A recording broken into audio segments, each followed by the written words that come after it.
Suatu ketika Dokter Tanjung mengundang saya ke rumahnya untuk berkunjung. Saya bersyukur bisa mampir di rumahnya dan saya dipersilakan duduk di ruang tamu. Pada saat itu Dokter Tanjung bertanya sama saya, Mas Ade mau minum apa? Saya bilang silakan apa saja. Dokter Tanjung pergi ke belakang ke dapur mungkin ingin membuatkan sajian buat saya.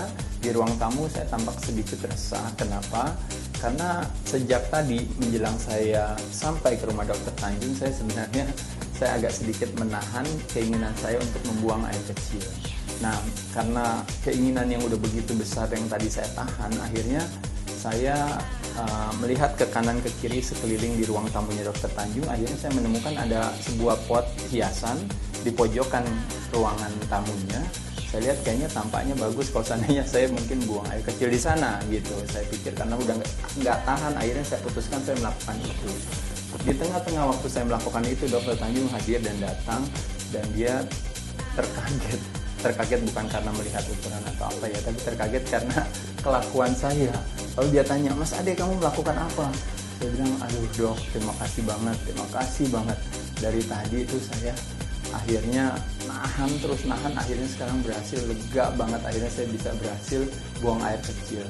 Apa yang dikatakan Dokter Tanjung terhadap saya? Dokter Tanjung bilang, ya kamu lega, enak, tapi saya yang harus membersihkan bau pesing yang kamu lakukan.